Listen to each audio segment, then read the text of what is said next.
You're listening to Crunch Time. Kruck and Mad Max bring you the hottest takes, the most up-to-date facts, and sports news around. What's up, everybody, and welcome into the 50th episode of Crunch Time. Never really thought we'd get this far, but here we are, episode number 50. We started this way back in, 2020? Was it 2020 or 2019? I believe it was 2020. Because my freshman year was in 2020, Kruck. And it's been a ride, man. Our 50th episode. And man, bro, we see how long this can keep going. You know what I'm saying? We're doing a great job. We've changed a lot of formats since we've gone on. We started with video for a period of time, and then we moved over to, just going straight audio here. And hey, it's still enjoyable for all our viewers, and we still have fun creating new topics and everything. So I just can't wait to see how far we keep going, Kruck, and we keep doing this Crunch Time podcast for sure. Absolutely, and we didn't have it set up as a topic to talk about, but we did mention this. How was your spring break, Max? I heard you were down in Houston. I was, yeah. No, it was very warm, Kruck. It was up there. It was a little chilly at the beginning. It was about like 55, 54, but then, it got into about 78, 79. And listen, I went to a Rockets game. That was cool. Houston Nice. Rockets game. We went to this carnival event, which was very cool, around NRG Stadium, and that was fun. And then we did a couple other things, just explore downtown and all that. How was Arizona, Kruck? Talk about you. Arizona was fun. We went to see a ASU softball game because we're big softball people. Mm-hmm. We went to a spring training game between the Rockies and the Cubs. The Cubs did lose, so I was happy. But the rest of it was really fun. We hit up a casino. We went to this place called Tortilla Flats. Which is like an old school, like Western kind of town little thing. And then the rest of it, we just chilled by the pool and just had fun, nothing crazy. We did go out drinking one day on St. Patty's Day. We found a bar that had corned beef and cabbage, wow. And then they had $1 Jello shots. $1 Jello. So it was an event for sure. Let's jump right into things. I know these people aren't really caring about us. So March Madness. The men's side of March Madness has been full of upsets, if you will, especially in the bottom half of the bracket. We had Purdue losing to FDU in the opening round. This is the second time a 16 seed has beat a 1 seed. The first time being who? Virginia. And they got beat by? UMBC. Yeah. And that was crazy because they had to play into that game with a Hail Mary heave 3-pointer to win their playing game, and then they get in and they just absolutely dominate them. So, what are some of the biggest upsets that you've seen aside from the 16 and 1 seed? I'll just start there real quick before we keep going. I think for Purdue, Purdue just didn't look like themselves at all, though, Crow. If we're really going to deep dive into the Purdue FDU game, Purdue, they're set behind Zach Edey, right? We talked about him. He was a guy who's their main force, and he kicks it out to Brandon Smith, to Newman. Those guys couldn't make 3-pointers. And that's a huge thing. If Purdue can't find a way besides Zach Edey to get points for Purdue, that is a huge disadvantage for them. And FDU took advantage of that with the smaller lineup and everything. Unfortunately, their dreams ended losing to FAU last night. But for a team like that, you just had the second time ever that's happened. Yeah. And it happened to Virginia, like you mentioned before. But Princeton, man, we're going down to the 15 seed. They beat Arizona. I was actually shocked about that one because I thought Arizona in one of my brackets that I had, I put Arizona to the Final Four because I thought they were a talented team. They got Tobelis, that was a big-time star for them. Courtney Ramey from Texas came over to Arizona as a big-time star as well for the Wildcats. And Princeton, they came out with everything. And then they beat Missouri. Not just beat them, but handedly, Kruck. They just, from the tip, they just took over control. And now they're in the Sweet 16 in Louisville playing against Crichton. And, looking at the others, in the Midwest region, kind of basic kind of teams, right? Houston, they had their ways with Northern Kentucky and Auburn.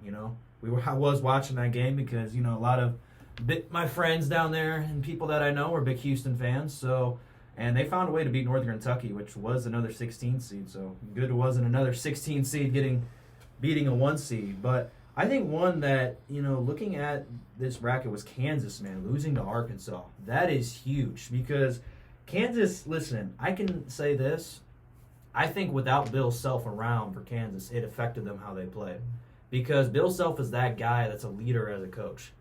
And granted, they still did well under the interim head coach. I believe it was, Norm Roberts, I believe? Yeah. I think, Norm Roberts. But he did a great job in his replacement. But you could tell even in the Big 12 championship game when they got smoked by Texas, they were not themselves. And then against Arkansas, they didn't keep the consistency up. And so I think that's a huge win for Arkansas. But if I look at this bracket, a team that I'm very sleeping on still is how Michigan State is playing. Michigan State right now is playing Tom Izzo type of basketball. And they're playing it. They beat a good USC team that was up there in the 10th spot. And then they beat a Marquette team that I thought, again, had a chance to be a sleeper in the tournament play. And they beat them only by 9 points. And granted, they got a good Kansas State team coming up, Kruck, but I think Michigan State could possibly make a run coming in here, going into maybe the Elite Eight. Yeah, I mean, I'm looking at it. We always talk about how the 5 and 12 games in that opening round, that goes either way, right? Yeah. All 4 5 teams won. There was not a single upset in that 5-12, which is crazy to me because those 12 spots, you would think the upsets would happen. And then, I mean, looking at Purdue's quadrant, the 2 games you got left in the Sweet 16, you got FAU taking on Tennessee. That's a 9 and a 4. Then you have Kansas State taking on Michigan State. So, I mean, the 1 and 2 teams both dropped, being Marquette and Purdue. Both were dropped by big numbers, if you will. Not double digits, but big numbers. And I think it's crazy.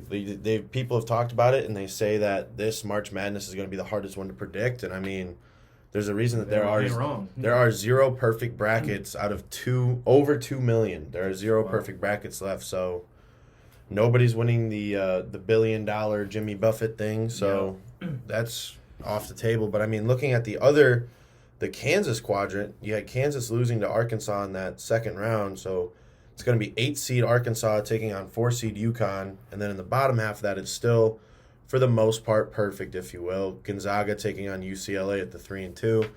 I've got UCLA in that one. I just think, being a 2 and a 3 game, that could go either way. That's going to be a tough game, though. I think it, like you said, could go either way. I kind of like, though, how Gonzaga has had to play through a tough schedule. And I mentioned this through the regular season. Gonzaga actually played one of the toughest schedules in the regular season. They did.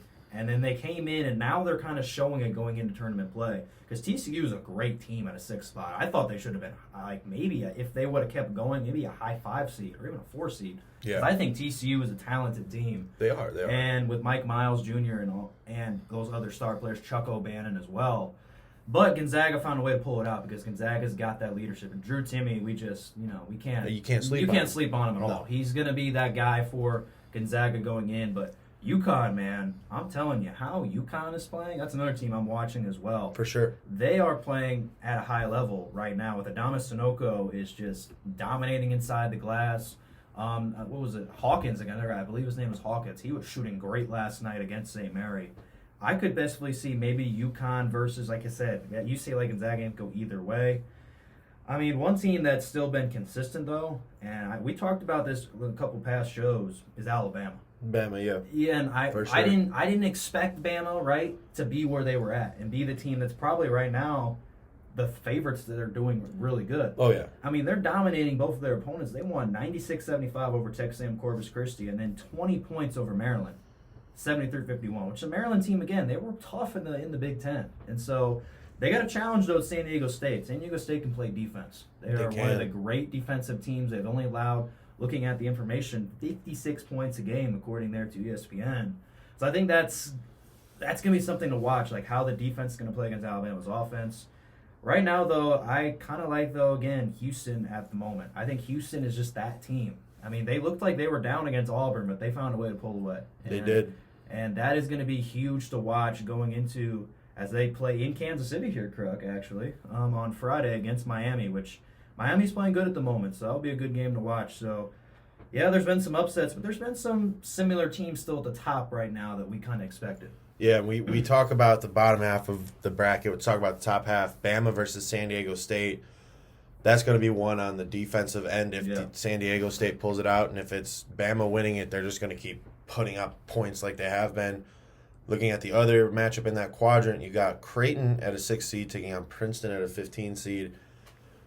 Princeton's had some magic, if you will. They've been playing with nothing to lose, and that is something very, very dangerous about a team. But also looking at Creighton, they were supposed to win their first matchup against NC State, and they did.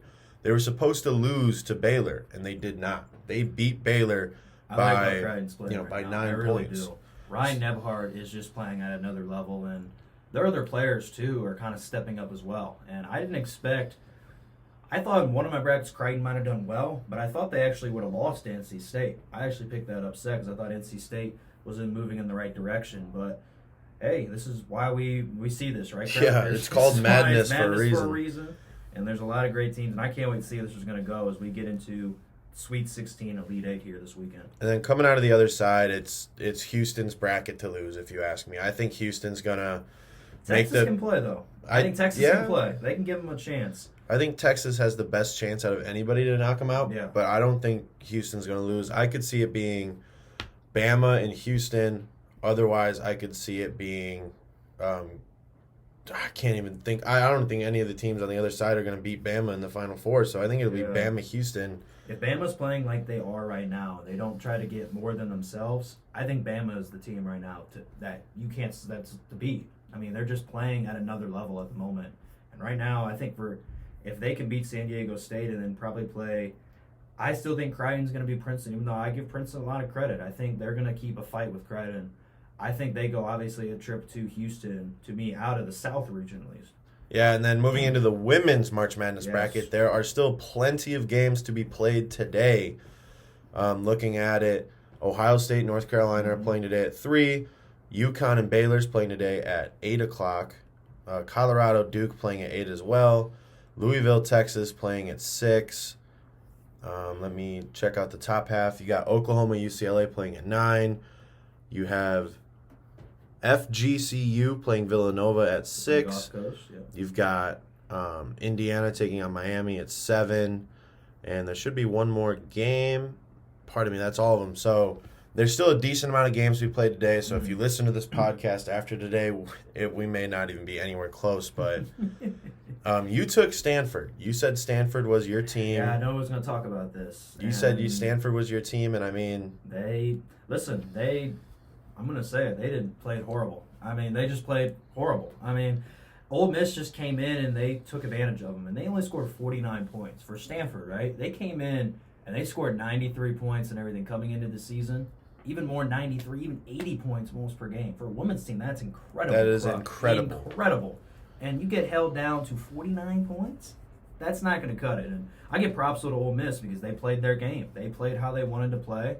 And now that's a huge advantage for the 1 speeds now. And even now, I think for your team, UConn, that gives a big advantage to look out for. But the team that I'm still watching right now and playing at a great level is Iowa, man. Absolutely. I think Iowa with Caitlin Clark, it's just another level going on with Iowa. And I think right now they have a chance, it looks like, to either play Colorado or Duke coming up into possibly the Sweet 16 matchup.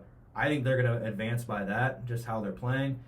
But, I mean, look, again, this Ohio State-North Carolina matchup, intriguing to me. Ohio State did not play well in the first half, though, against James Madison in the first-round game. And they had to find a way to pull it away. So how they do against North Carolina, even though they're playing at home in Columbus, is huge.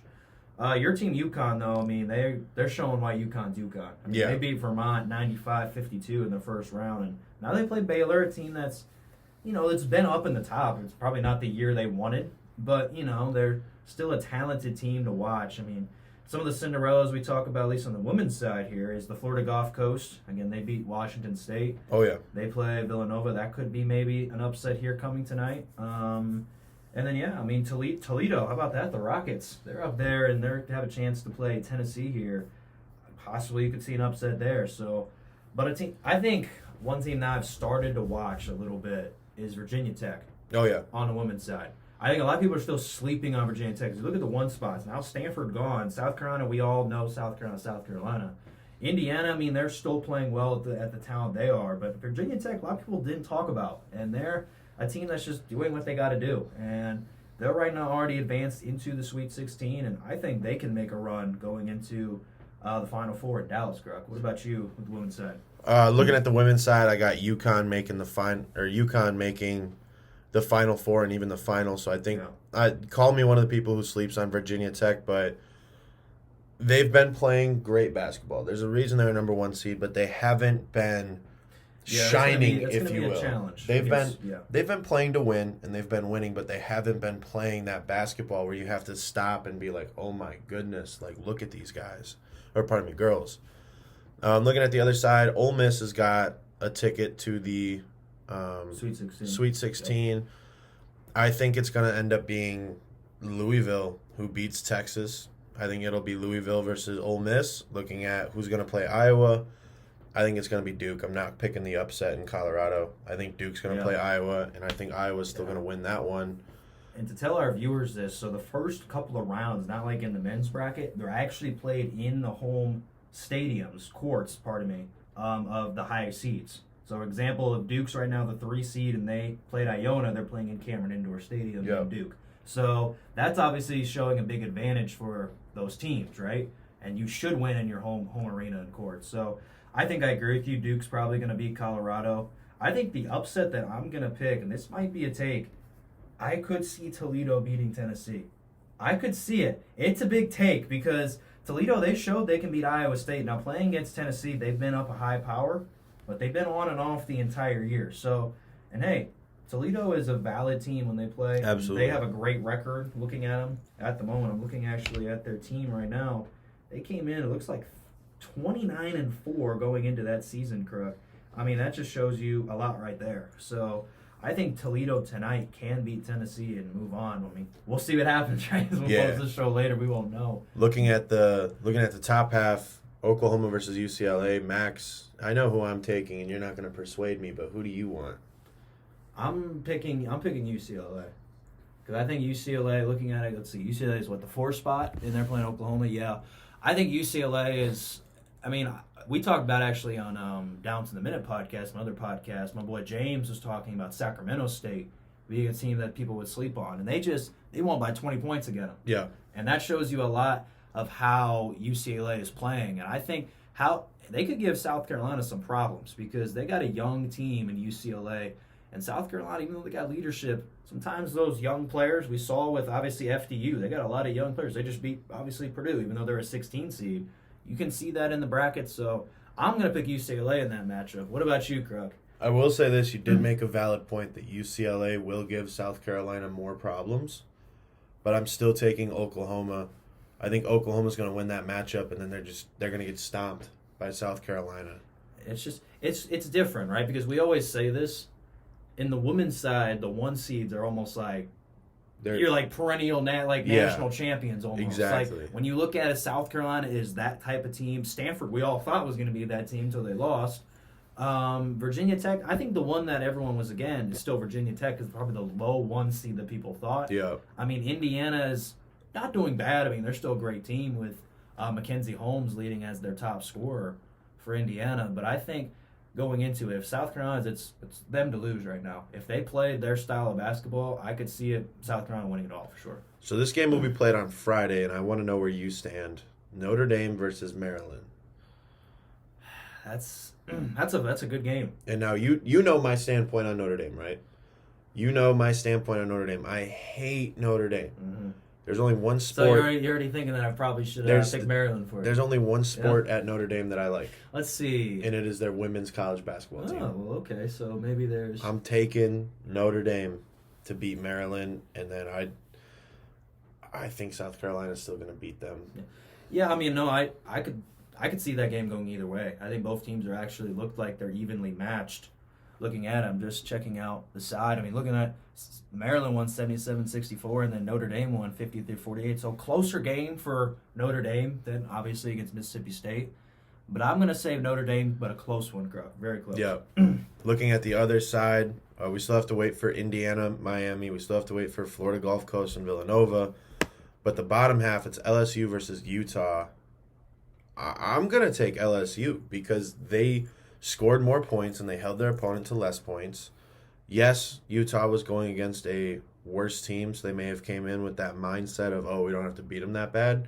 Because I remember Utah beat Stanford. Gardner Webb. They beat Gardner Webb. Gardner Webb, 103-77. So they can score a lot of points. 103 in a women's basketball game, a lot of points. But I think LSU is just good at holding their opponents to minimal scores. Their defense is better, and their offense is good enough to score, 3 out of 4, 3 out of 5 times up the court. Yeah, no, I'm going to pick Utah. I think it's going to be close, but we talked about LSU earlier in the year, right? We didn't know about how LSU was going to play and were they actually that team. They're showing right now they're a good team. Michigan is a valid opponent. They won by 20 points, but I think Utah now, when I said my take about Stanford, they took that somehow personally or something because they're playing at another level. They're scoring points right now. They beat, like I said, the 15 seed had 100 points, which again, in the women's game, it's just crazy to think about putting that up against Gardner-Webb. But I like how Utah is they're another kind of team that you don't expect, right? They're a team that's right there at the 2 spot, and I think they can beat LSU and then go into the Elite 8. I mean, looking back up in the bracket, they most likely would maybe face Indiana on that side if they can find a way to control their destiny, beat Miami, and beat either the winner of Florida Gulf Coast or Villanova. But I think Utah could make a run and even maybe give Indiana some problems if they match up into the Final Four. So we're this far into the tournament. What's your Final Four with the teams left standing? So we all know South Carolina. South Carolina's in there. The other one I'm gonna choose in that spot. I mean, let's see. I think I don't know. Indiana, Utah. That's interesting to me. It's very interesting, those two teams.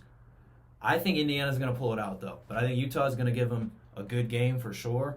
Again, Notre Dame against South Carolina, that's just going to be tough for Notre Dame. I think South Carolina's playing at another level for sure. But I'm going to pick Iowa. I don't know. There's something about Iowa and that side of the bracket. And obviously not having Stanford on that side gives Iowa a huge advantage going into that side of the bracket. I think UConn's going to find a way to pull it out. I think looking at it, I could see Virginia Tech winning over Toledo, which would be my upset here coming tonight.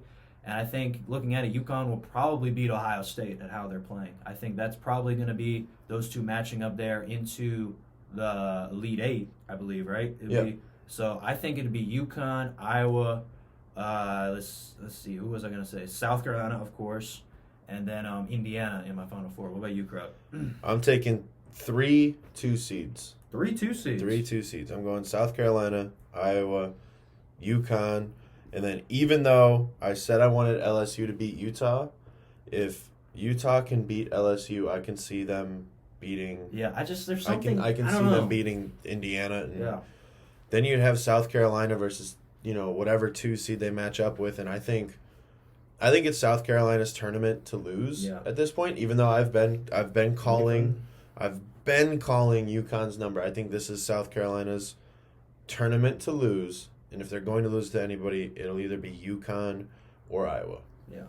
So moving on into the NBA standings, because our co-host Mad Max was at an NBA game. That's true. So, Max, just talk about the energy, the atmosphere. How much different is that NBA game compared to, some of the other sports you've been to, like Ohio State football or, an NFL game? I wouldn't say the atmosphere was like an NFL or like a college football game, but it was still a good atmosphere, right? I think it was funny is that there was actually more Celtics fans in the building. Oh, wow. Than there were Rockets fans. Okay. There were literally more. I saw more green shirts. We were sitting with people that were actually Celtics fans from both sides of us. We're like, really? We're sitting with Celtics fans and we're in Houston? I mean, granted, though, unfortunately for the Rockets, well, yeah, because you're a Bulls fan, not a Rocket fan, right? Nah, I'm not a Bulls fan, Krug. I'm not in that regard. I mean, I have been cheering for the Knicks though for a period of time. Oh yeah, I forgot you're a Knickerbockers fan. Remember, but the Knicks are doing good right now. They're still at the 5 spot at the moment for the Knicks.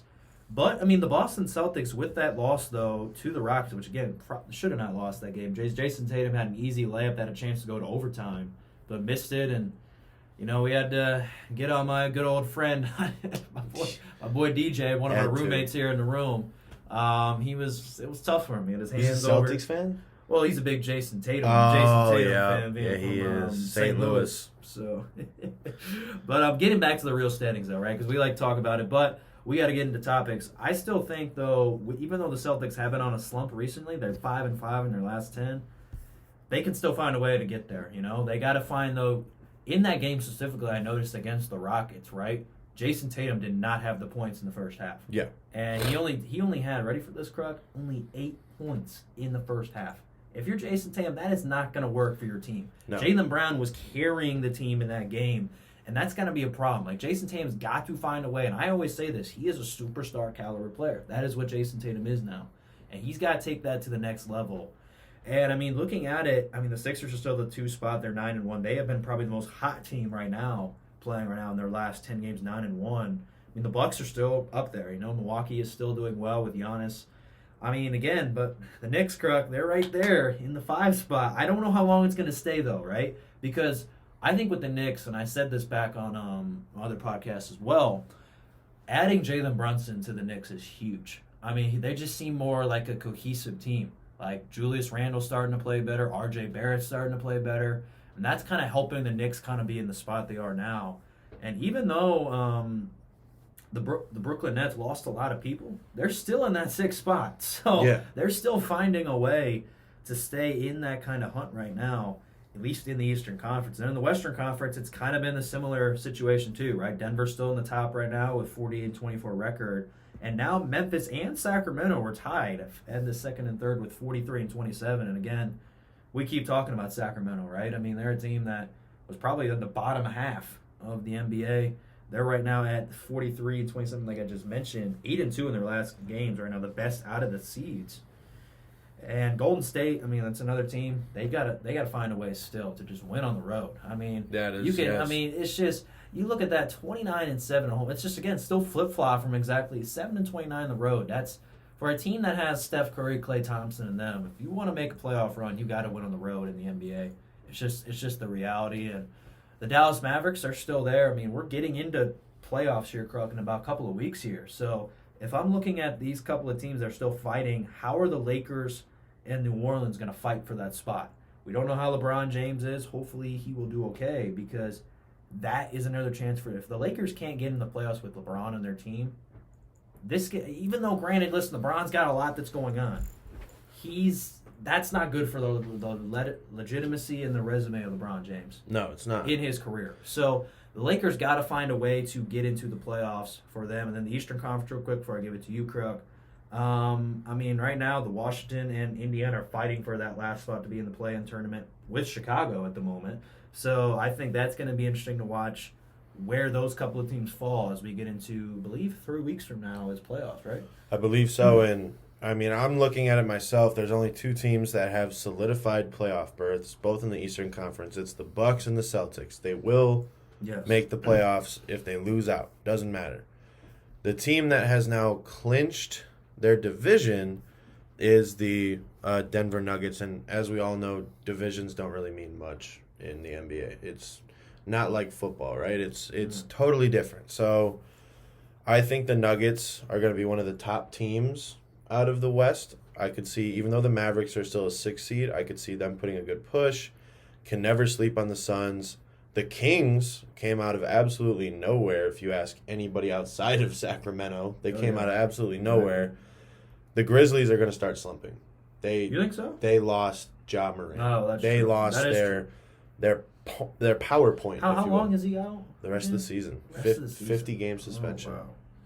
So, I mean, it's tough because and we don't like to talk about off the court, off the field stuff, but just be smart is the easiest way to put it. Don't do anything to jeopardize your career. If it is point blank, this is illegal, then just don't do it. It's not that hard. Looking at the play-in tournaments in the West, the Warriors and the Lakers, two of the big name teams that everybody knows about, they're playing in. The Timberwolves, who everybody thought was just done for, is still going to play in. And then the Thunder, Oklahoma City Thunder, led by Shai Gilgeous-Alexander. I mean, you don't expect much out of them, and that's why they are doing well. Because you don't expect them to win. They come in, they slap you in the mouth, and they win. So the play-in tournament, that side's going to be crazy. The play-in tournament for the East is all red. We got Miami, we got the Hawks, we got the Raptors, we got the Bulls, all red. I could see the Bulls dropping out and having an early, homestead. The Pacers and the Wizards, either one of those teams, if they hop in, they're not going to do much. I think this one's a lot easier to predict. I could see the Heat coming out of the play-in tournament, and if not the Heat, then more than likely the Hawks. I think those two teams are. I would agree. Yeah. Those two teams are red hot right now. We talked about the Nets losing all of their star power, and they're still performing well. The Cavaliers, with that great pickup of Spida Mitchell, I didn't think it'd work out that well, and it's been working out fabulously. Mm-hmm. The 76ers, in my mind, are still pretenders. They get to the playoffs. They do well in the first round. They do well in the second round, and then they lose. That's true. It's just they not. They gotta show. I mean, they gotta find a way to get Joel Embiid, James Harden, and all of them on the same page. Yeah. I think if they're all on the same page, I think the Sixers are a team you can't sleep on. So No. Yeah. I mean, probably the teams that you should be scared of in the East is Milwaukee, and if Boston can play their potential, and I say this because I just watched them play in person, then they're a team that you can't sleep on either. Yeah, because you got Boston, you got Marcus Smart, Jaylen Brown. Yeah. You got Jason Tatum. Their big man, I think his last name is Williams. Robert Williams. They're all good. Robert Williams is going to be your defensive lockdown center. He's going to grab boards. He's not going to be selfish and ask for the ball. You got Marcus Smart, who's going to get you maybe 6, 7, 8, 9 points, right? But he's going to be your lockdown wing defender. You got Jason Tatum, who's trying to become a two-way player, but his offense will never get to the point of his defense, right? His offense is far and beyond better than his defense, but his defense is still good. His defense is good. He's just got to keep working on it. Looking at, Jaylen Brown, he is a prototypical two-way wing player. He can play great defense. He can play good offense, and he is comfortable being a role player, and yet they're calling him up to be a star, right? Because you can't have just one star with Jason Tatum. You have to have 2, if not 3. So he has moved into this, star role for the Celtics, and he has not skipped a beat. He's still performing. He's still putting out numbers that you would expect out of a star or out of a role player, and he's doing a great job at it. I could see it being the Celtics and the Bucks being one of the teams out of the East. I think it's going to be a green team that makes the finals. Looking at the West, now this one gets a bit more tricky because there are no teams over 50 wins right now. Most of them are closer to 50-50 than they are to anything else. I think the Nuggets are still missing something. Jokic is doing amazing, right? He may be the first ever three-peat MVP, right? But he's missing something on that team, and they just don't know what it is yet. The Kings are playing some of the most unselfish basketball. They're not relying on one person to win. They are passing the ball efficiently. Fast break points are going their way. Rebounding is the only thing that I could see holding them back, but I'm also not as well read up on the Kings. But I don't see anybody beating the Phoenix Suns. I think the Phoenix Suns, especially with KD, Chris Paul, DeAndre Ayton, and KD is healthy, that's huge too. And you got Devin Booker. Yeah, because I believe he'll be back here before playoffs start, which is huge for the Suns. And I think, but the thing is that how consistent will they be? Because I actually, now since you mentioned it, like the Sacramento Kings, I'm gonna say this: they might have a chance to win the West. Maybe, yeah. I might be saying that. I mean, because I can't believe that I am. It's just because how they are playing like the Warriors are playing right now. Now, granted, the Warriors had stars on their team. The Kings, they don't got stars on their team, but they're performing at that type of level. It's probably it's not a hot take at the moment, but right now, I think the Kings, if they play their style of basketball, I think they can compete with the Suns, even the Mavericks, because the Mavericks are teams that are still talented. The Nuggets as well, I mean, with Jokic. So it's crazy, Kruck. I can't wait to see what happens in the NBA playoffs for sure. And here's one last thing I want to talk about. Playoff history, playoff knowledge, playoff effectiveness is totally different from regular season, right? Oh, yeah. You look at the teams with the most playoff history, playoff knowledge, playoff experience, right? The Warriors in the play-in. The Lakers in the play-in. The Suns, they have more than people want to give them credit for. You look at the Heat. The Heat are usually there. They have some experience. The 76ers, the Bucks, the Celtics, and the Nets.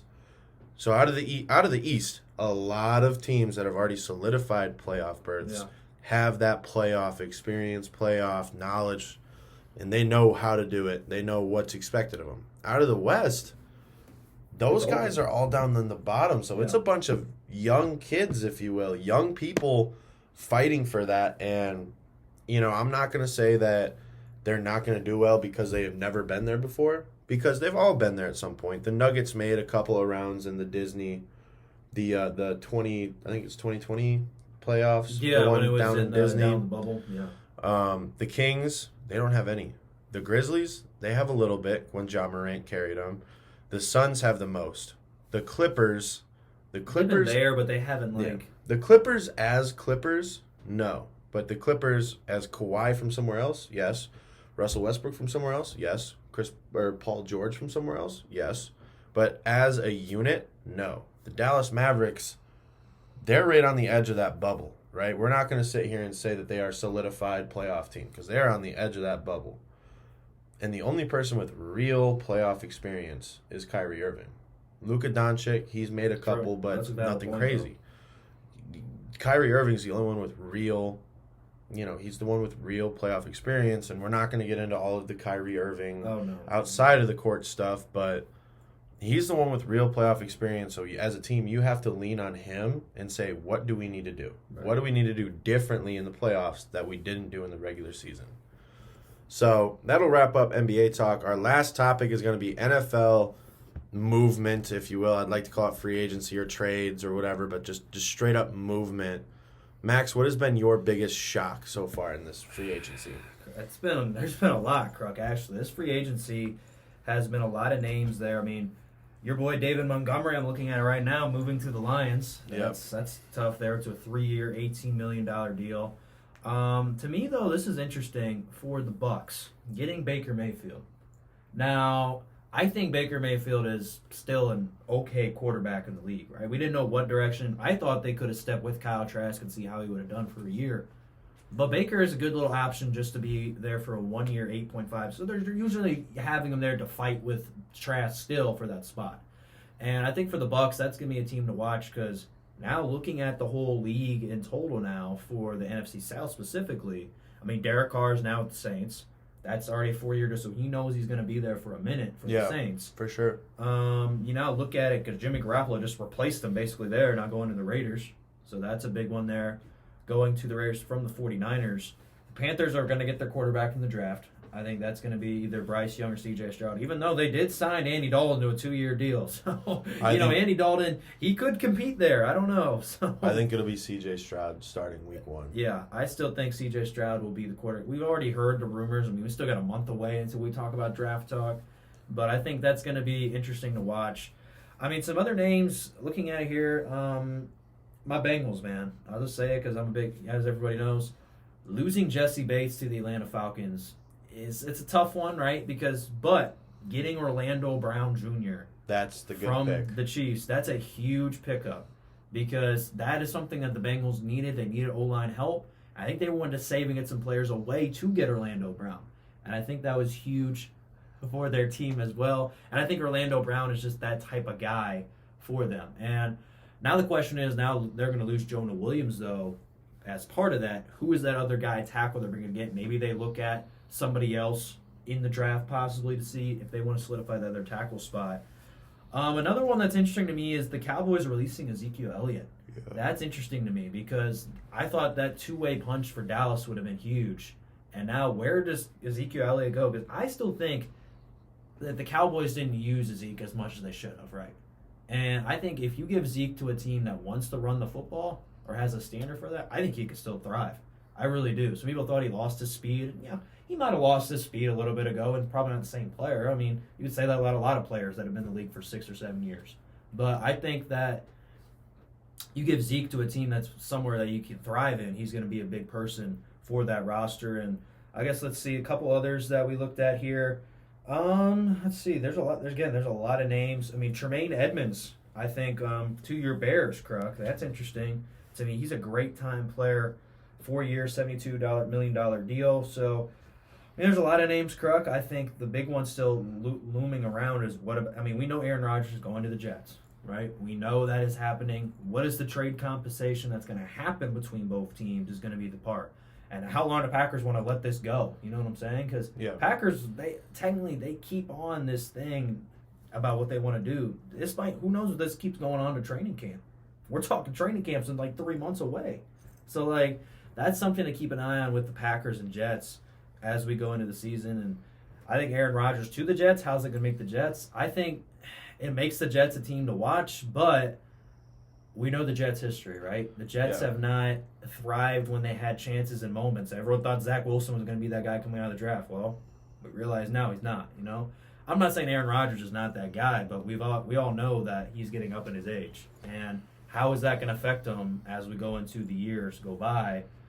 I think it's going to be key to watch as he goes to New York. Yeah, and I mean, you look at some of these teams, Jamal Williams going to the Saints, signing a 3-year deal, used to be a Lion. I think that's a dumb move by the Lions. I mean, Jamal Williams, he embodies what it means to be a Detroit football player. He puts his life on the line every week, win, lose, draw, it doesn't matter. He is going to be everything he can be and more, and I think the Lions should have tried harder to hold on to him. Jimmy Garoppolo going to the Raiders, if you will, and I'm actually going to use a little bit of like imagery and poetry, if you will, right now, right? I know this is a sports talk, but go with me on this. He was in New England backing up Brady, right? And they were calling him the next Brady. So he said, I want to be able to play, but I'm obviously not going to start over, I'm not going to start over Brady. So he went to the 49ers. And the 49ers, they gave him a little bit of time. They gave him a little bit of chance. And then they basically said, all right, we're going with this guy instead. We're not even going to sign you and give you a deal. So he had to work very hard just to get a deal so he could practice. Once he starts practicing, turn for the worst, he gets injured, and then we get Brock Purdy, which we all know him.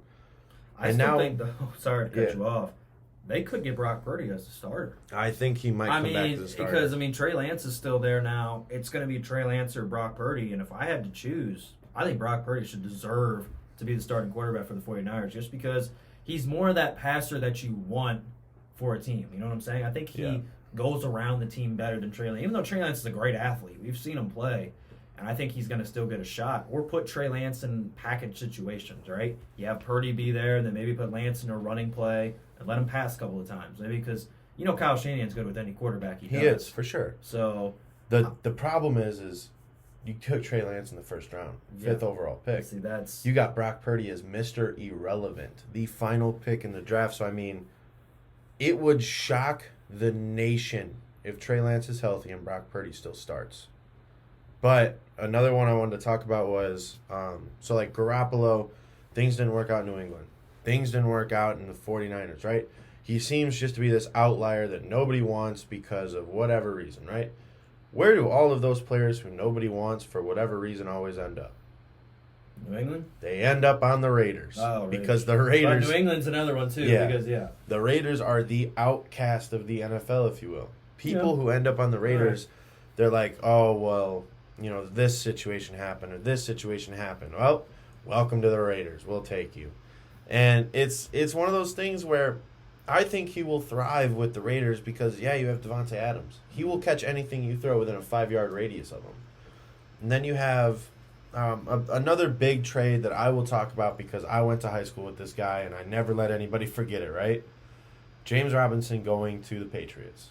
He did a great job with the Jags, but when they drafted Travis Etienne with, Trevor Lawrence, college buddies are always going to be college buddies. Mm-hmm. You're going to want to take the guy that you know more than the guy that you don't know more. So it wasn't outrageous to see him get moved. When he went to the Jets just didn't give him a chance. The Jets said, you know what? The Jags said X, Y, and Z about you. We're picking you up just so we can have an option if our guy gets hurt, but just sit down and shut up, right? Now he's going to the Patriots. And as everybody who watches football knows, the Patriots are not the best athletes, right? And I'm going to follow me on this. They're not the best athletes, but they work together as a team better than any other team. Mm-hmm. So, they may not have, all 4.4 40s, right?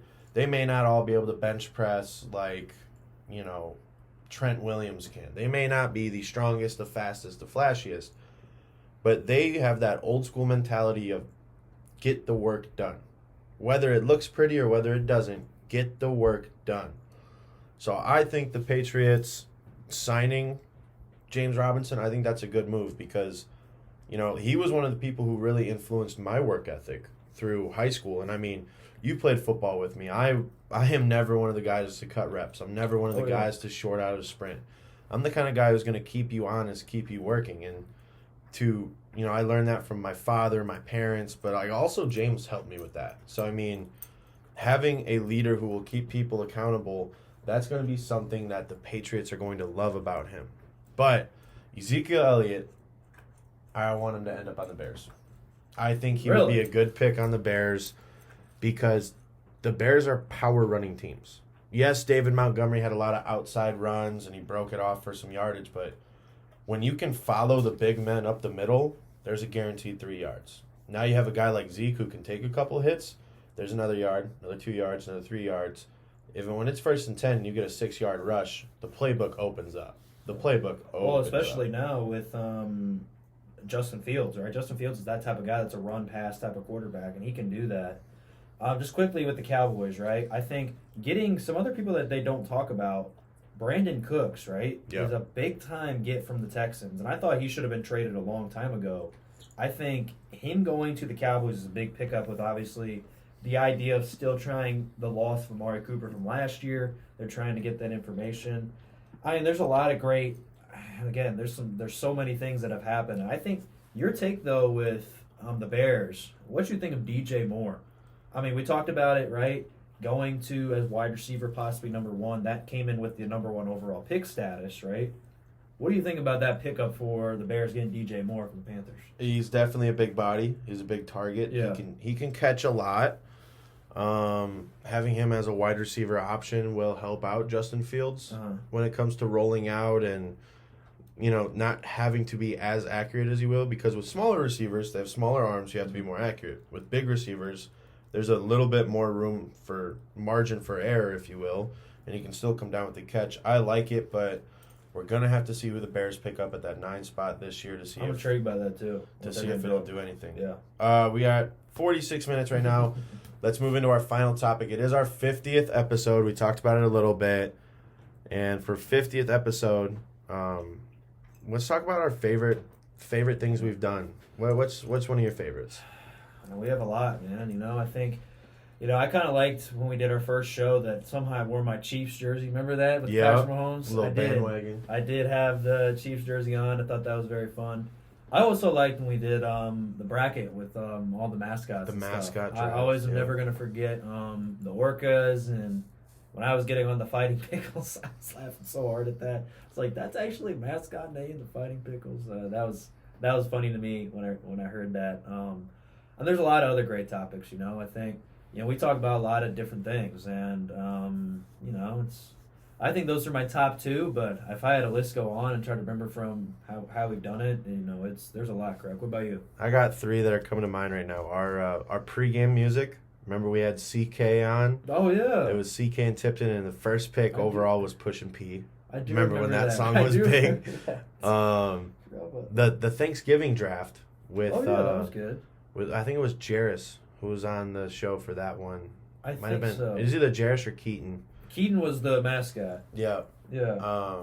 So that was a fun one because I remember we didn't set up a snake draft. It was just a straight back and forth. Straight, yeah. So you ended up with turkey, pumpkin pie, and mashed I think potatoes. mine was actually one of the best lists. I think I remember. Yeah, because I took duck. All right, Yeah, I took duck. Right. But the last one, unfortunately, you weren't a part of it. It was last week. We did the MLB ballpark food draft. That was a very interesting one because, you got teams from Atlanta who have this massive blooper burger, right? Where it's 2 hot dogs, 2 chicken strips, 2 patties, all on a Texas toast bun, going against some, little disgusting one, if you will, the fried grasshoppers from the Seattle Mariners. So, there's so much you learn about these sports that don't have to do with the sports, if you will, right? So, you got to know who a catcher is. You got to know what a pitcher does, what pitches are. You got to know what the job of an offensive guard is. But there's so much more about sports than just the actual sport, right? When you go to a ballpark and you just watch a game, you can go to a high school game and watch it. when you go to an NFL stadium and you experience it, you understand it.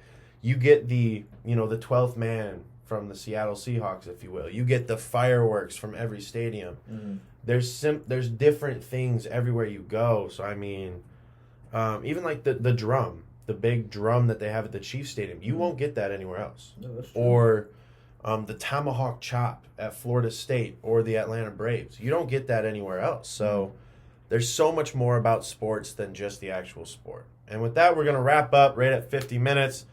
Man, it's been fun. I can't wait for the 51st episode. Oh, yeah, man. Mad Max, Kruck will be back next week. Make sure to set your timers. It'll be live by Tuesday. Till next time, we'll see you guys. Want to stay up to date on all Crunch Time episodes? Make sure to subscribe and follow on Spotify Podcasts, Apple Podcasts, and YouTube.